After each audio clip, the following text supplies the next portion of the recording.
faune et flore du Québec.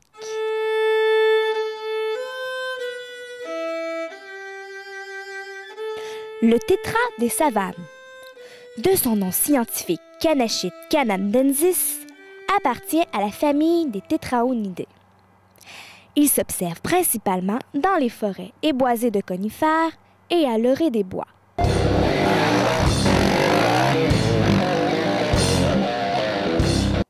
Le tétra des savanes adore se nourrir de bourgeons et d'aiguilles d'épinettes. Habituellement, il craint très peu l'homme. Il prend vol et ne se perche pas très haut dans un arbre, observant le nouveau venu.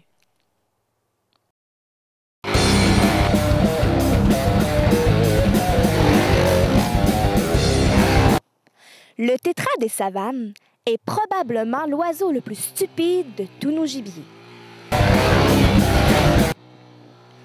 Lorsqu'il prend son envol à partir d'un arbre, il peut prendre plusieurs directions improbables.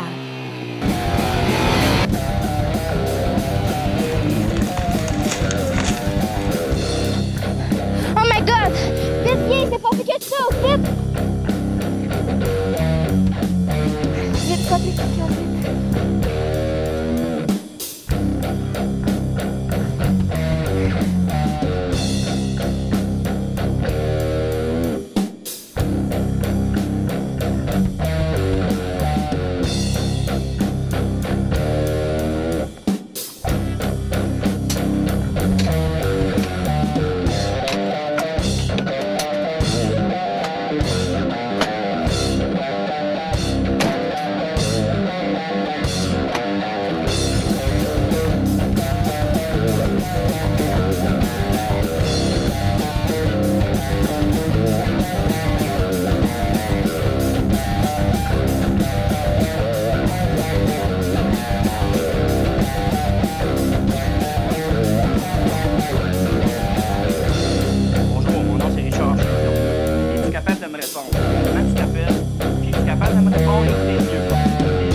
C'est quoi ton nom?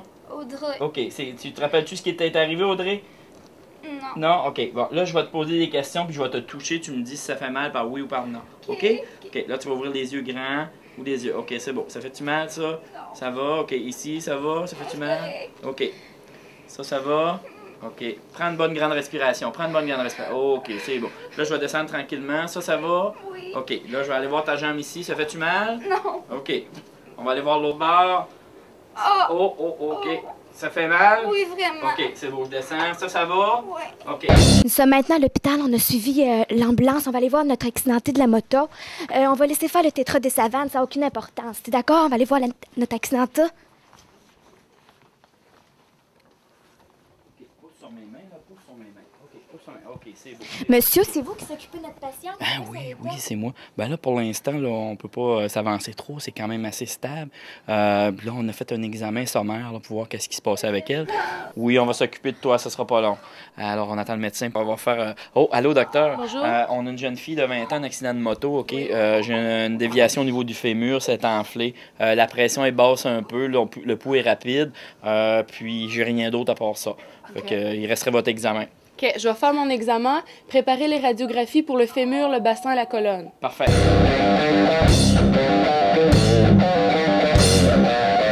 Donc, présentement, qu'est-ce qui se passe? Bon, là, finalement, c'est ça. On a eu les radiographies, puis on a une fracture au niveau de sa cuisse. Donc, c'est le fémur qui est fracturé. Ça fait qu'on va aller en salle d'op pour réparer ça. Puis, ça saignait aussi un petit peu, là. Ça fait qu'on va arrêter les saignements, puis... fait qu'on va bien s'en occuper. Présentement, là, c'est quand même assez stable. Fait qu'on va s'occuper d'elle comme il faut, puis elle devrait être correcte.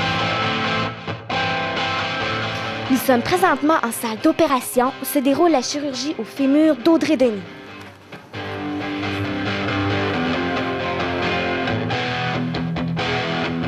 Dans le métier, on trouve ça hot, sauver des vies de la garnotte. Quand ça va vite, c'est que ça va bien. Me sauve des vies, c'est mon destin.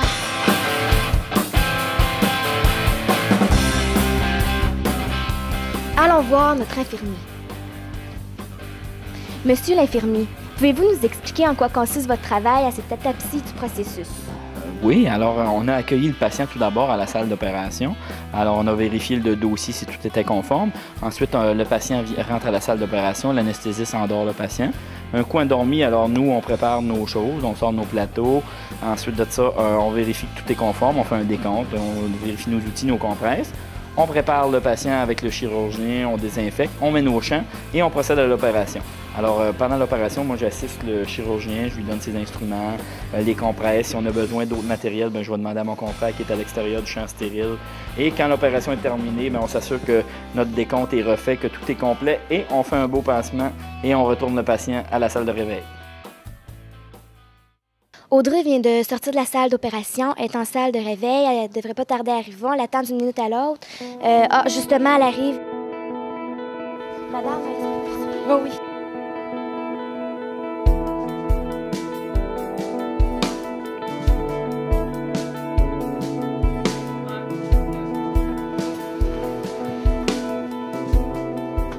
Nous sommes aux soins intensifs avec Mélissa, l'infirmière en charge d'Audrey. Mélissa, qu'est-ce qui se passe maintenant?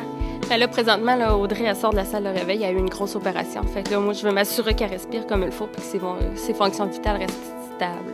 Puis que surtout qu'elle n'ait pas de douleur. Et combien de temps Audrey devra rester ici environ?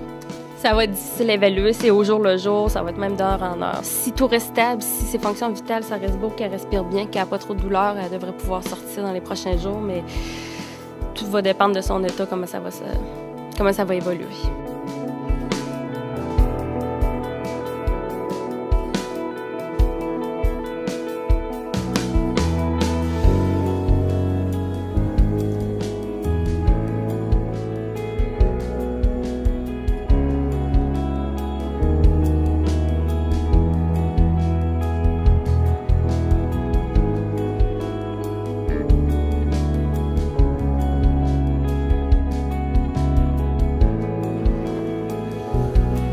Là, je pense qu'on est sur la bonne voie.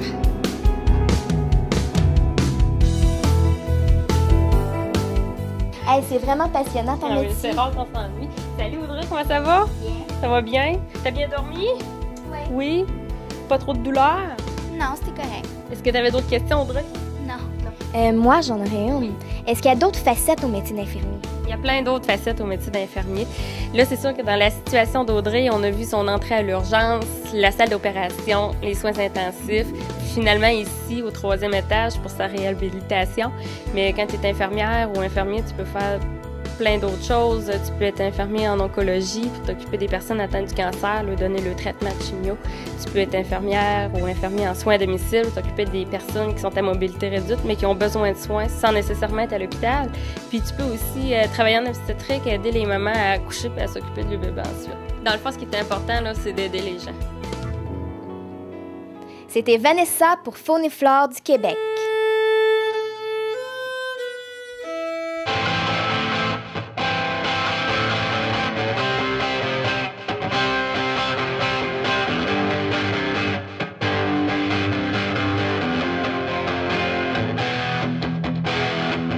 Dans le métier, on trouve ça hot, sauver des vies de la garnotte.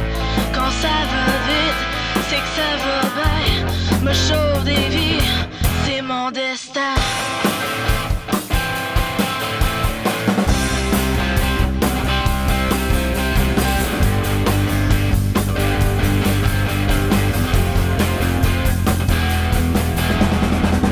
La première ligne, le frontispice, travaille dans l'ombre sans artifice. La récompense, la survivance, le réconfort, moment qui dort. Es-tu prête à revêtir l'habit du moine qui va guérir? Autour d'elle, autour de lui, la vie jaillit. La nuit reprise.